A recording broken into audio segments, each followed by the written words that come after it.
Fakta pernikahan Aureli Moremans dan Robby Trimonti kembali disorot publik. Berawal dari pengakuan Robby Trimonti yang membenarkan bahwa ia memang menikah dengan Aureli pada tahun 2011. Menurut Robby, pernikahan itu digelar tanpa kehadiran keluarga dari pihak Aureli dan sang artis datang seorang diri. Robby juga mengungkapkan alasan mengapa pernikahan itu tidak pernah dipublikasikan meski keduanya figur publik. Keputusan menutup rapat status hubungan itu diambil demi menghindari konflik dan polemik sejak awal. Saya berpegang kepada fakta dan bukti. Saya tidak gentar. Ada lagi penggorengan di media, wah Robby mengancam akan ke jalur hukum.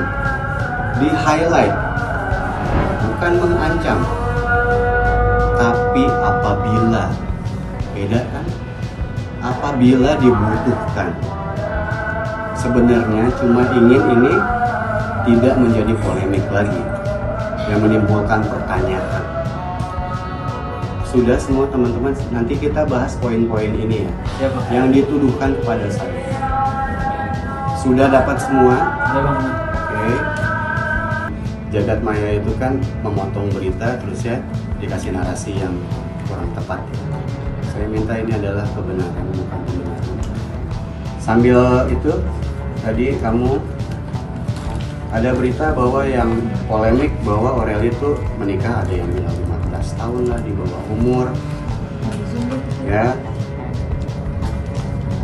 Aureli lahir itu 8 Agustus 1993. Dan ini masih ada di highlight ya. Tolong bisa minta tolong teman-teman. Ini kalender 10 menjawab pertanyaan kamu yang di belakang ya. Tanggal pernikahan 10 Oktober 2011. Benda antik ya bisa dibilang ini kan. Di tengah bang. Ini tidak ada unsur mens rea. Surat asli gereja kalian bisa lihat di Google di tahun 2013. Ini cukup mewakilkan ya. Ini surat yang katanya gereja memalsukan dan Romo memalsukan surat ini. Wawancara ini adalah dari wawancara sebelumnya saya tekankan tidak ada unsur yang lagi viral ya, tidak ada unsur mens rea. Saya melakukan wawancara ini. Tidak ada niat jahat. Ya. Tapi kan sekarang jagat maya saya penjahatnya. Saya harus memberikan fakta yang bisa dilihat sejelas-jelasnya supaya tidak terjadi polemik. Jadi kalau dari kamu tadi kan langkah selanjutnya apa? Saya cuma mau peaceful. Jangan ada drama lagi atau menyudutkan saya, apalagi dengan buku yang nyindir-nyindir yang kenyataannya saya pernah menikah dengan Aureli berdasarkan dari isi buku itu. Garis bawahi, saya cuma mau peaceful. Pengen hidup tenang. Namun bertahun-tahun kemudian, status pernikahan ini justru dipertanyakan setelah pihak Aureli menyatakan bahwa pernikahan tersebut tidak sah. Robby pun memilih tidak melanjutkan komunikasi lanjutan dan menjaga jarak dan tegas menyatakan tak ingin lagi mencampuri kehidupan Aureli saat ini. Awal buku itu muncul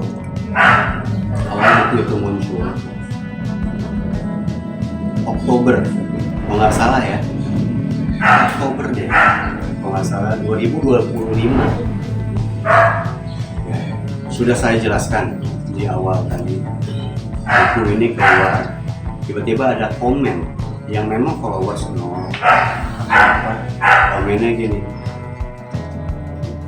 Bang Robby, lu diomongin tuh di sebelah Coba dia baca buku Broken Strings. Saya saat itu anggaplah terpancing, wajar dengan penjelasan saya di awal. Jangan digoreng, nggak nyebut nama pengkop atau apa, itu kan digiring terus. Sangat wajar ya kalau setelah mendengar ini, saya menjawab kamu ya. Mama saya dibilang suruh dia nyuci. Saya nggak mau offense, intinya apa? Faktanya tidak seperti itu. Dibilangnya keluarga saya miskin, kalau nggak salah ya cuma makan, maaf, cuma daging kaleng non halal. Dibilangnya dengan segala narasi di buku itu loh, dengan mobil bututnya. Sekarang udah jelas ini tertuju kepada saya. Berita jagat maya yang beredar ya. Saya juga manusia dong, masa nggak boleh marah? Emosi ya. Dan jangan digoreng seperti ini. Kalau saya marah, tuh kan benar isi bukunya, bener kan isi bukunya, bener kan isi bukunya. Orang normal dimanapun, ibunya difitnah, istilah hiperbolanya, kita akan bela sampai mati. Itu hal yang manusiawi. Di sisi lain nih guys, Aurelie Moermans memberikan penjelasan dari sudut pandang hukum gereja Katolik. Menurutnya, dalam ajaran Katolik, pernikahan adalah sakramen yang tidak bisa diceraikan. Namun, gereja memiliki mekanisme khusus untuk menilai apakah sebuah pernikahan sejak awal sebenarnya tidak pernah sah secara kanonik. Dan status liber yang kini dimiliki Aurelie menandakan bahwa setelah pemeriksaan gereja dan otoritas Vatikan, pernikahan tersebut dinyatakan tidak sah sejak awal, bukan dibatalkan. Uniknya nih guys, Aurelie juga menjelaskan aturan pernikahan Katolik ini dengan cara bertanya ke ChatGPT yang kemudian diunggahnya di media sosial. Itu kan nggak ada yang namanya perceraian, tapi kalau misalnya pernikahannya nggak pernah sah dari awal, ada yang namanya annulment. Nah, kalau gereja sudah mengeluarkan surat pembatalan dan surat izin untuk menikah secara Katolik, artinya?